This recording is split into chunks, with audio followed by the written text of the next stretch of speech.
میں نے آج زیادہ علاقہ جو فلڈ سے متاثر ہے ادھر جانا تھا.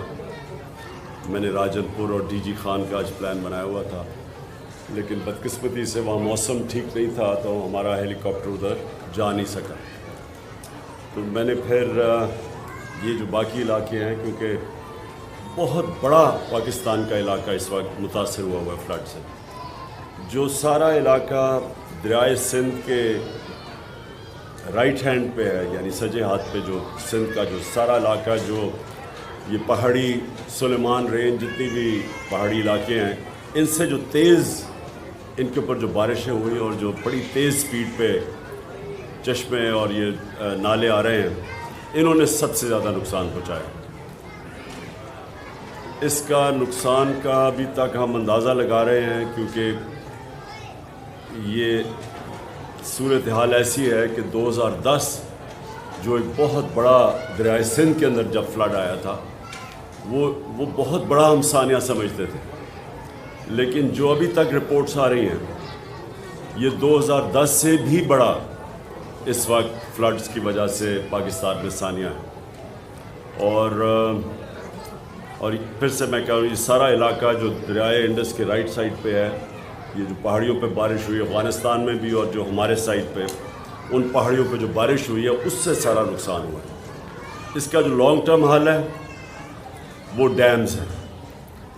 پہلے کمپلیٹ کی گوملزام ڈیم، اب یہاں ٹانک زام ڈیم کی فیزیبلٹی بن گئی ہے، شروع ہو گئی ہے، پروونشل گورنمنٹ بنا رہی ہے.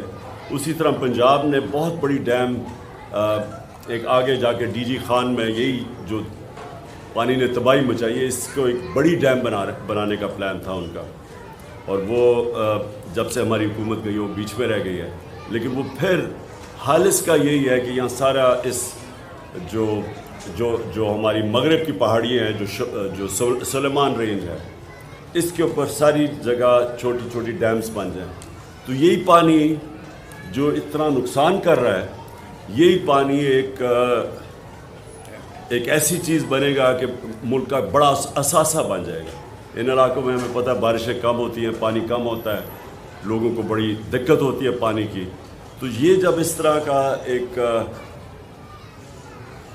بارشیں زیادہ ہوتی ہیں اور سیلاب آتا ہے، تو یہ ہمارے لیے فائدہ ہو سکتا ہے اگر ہمارے پاس ڈیمز ہوں اور ہم اسی پانی کو روک لیں، اور یہ پھر پانی ساری جو خشک وقت ہوتا ہے سردیوں کا، اس میں کسانوں کے لیے اور لوگوں کے لیے اور آبادی کے لیے ایک بہت بڑا ایسٹ بن جائے، اثاثہ بن جائے ان کا. تو یہ تو لانگ ٹرم حل ہے. اور ہم نے جو اپنے دور میں 10 ڈیمز کا پلان کیا ہے، 50 سال کے بعد بڑی ڈیمز بھی بنا رہے ہیں. اور ہمارا جو پائپ لائن میں تھی، اب پتہ نہیں ان کا کیا سٹیٹس ہے جب سے ہماری حکومت گئی ہے، لیکن میں آج یہ ضرور کہوں گا کہ پاکستان کے لیے ڈیمز بہت ضروری ہیں. وہ ضروری اس لیے ہیں کہ اس ملک میں پہلی پانی کی کمی ہے، اور پھر جب پانی آتا ہے تو وہ نقصان کر دیتا ہے.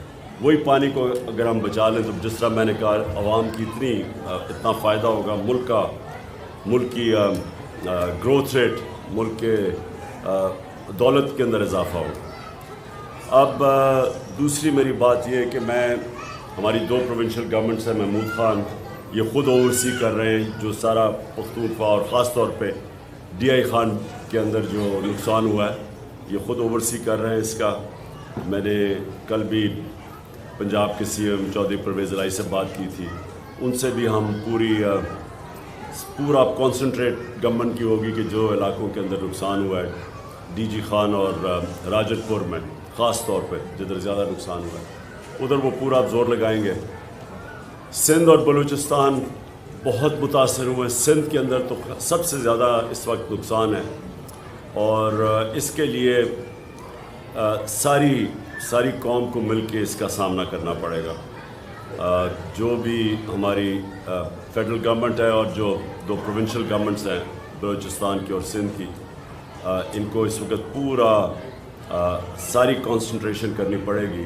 سب کچھ چھوڑ کے، سندھ میں خاص طور پہ جس طرح کی تباہی مچی ہے، سب کچھ چھوڑ کے ان کو، جو لوگ اس وقت بہت مشکل میں ہیں، ان کے لیے ان کی مدد کرنی چاہیے.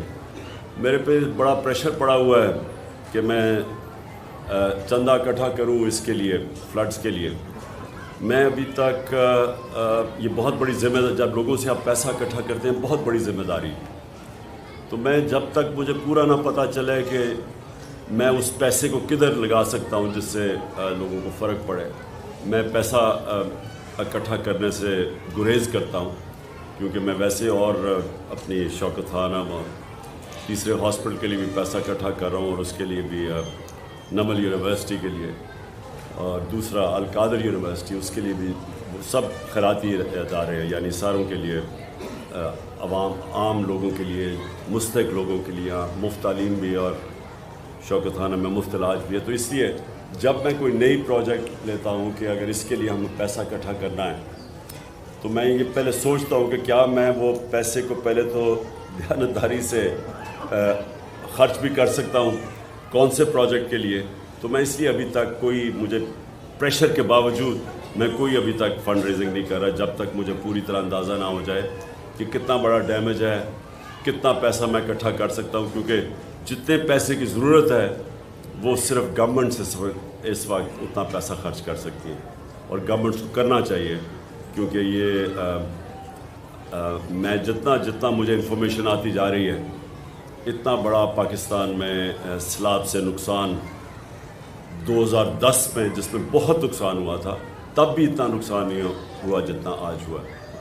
تو میں جائزے لے رہا ہوں. میں آج بھی اور بھی جگہ پہ ٹور کر رہا ہوں اور چیک کر رہا ہوں کہ ہم مل کے بحیثیت قوم، ہم مل کے کیسے ہم اب وہ لوگ جو بڑی مشکل میں ہیں، ہم ان کی کیسے مدد کر سکیں. ملک کی بہتری صرف ایک چیز میں ہے کہ یہاں ایک مضبوط اور ایک سٹیبل گورنمنٹ آئے تاکہ اس ملک میں سیاسی طور پہ استحکام ہو. جب تک سیاسی استحکام نہیں ہوگا، معاشی استحکام نہیں ہو سکتا. اور ہماری معیشت اس وقت اتنی مشکل حالات میں ہے، جب سے سازش کے تحت ہماری حکومت کو ہٹایا گیا اور یہ امپورٹڈ حکومت آئی ہے، تو ہر چیز مہنگائی آسمانوں پہ چلی گئی ہے. جو عام آدمی کے کھانے پینے اور استعمال کرنے کی چیزیں، جس کو کنزیومر پرائس انڈیکس کہتے ہیں، اس کے نے سارے ریکارڈ توڑ دیے ہیں. اس وقت مہنگائی کی 42% پہ پہنچ گئی ہے. جب ہم تھے تو 16% پہ تھی. تو جو عام آدمی کی زندگی ہے وہ مشکل ہوتی جا رہی ہے، اور جو معیشت ہے وہ نیچے جا رہی ہے. سو اس کا صرف ایک ہی حل ہے، صاف اور شفاف الیکشن.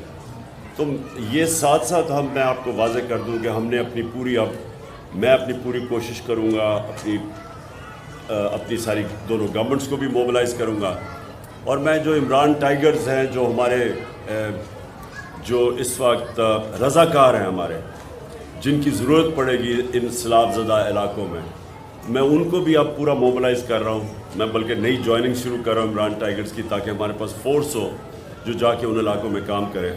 تو میں اس سیلاب کے لیے بھی اب پورا کام کروں گا، اور ساتھ میری جو حقیقی آزادی کی تحریک ہے اس ملک کو آزاد کرنے کی، اس کی بھی پوری کوشش اس میں بھی کروں گا.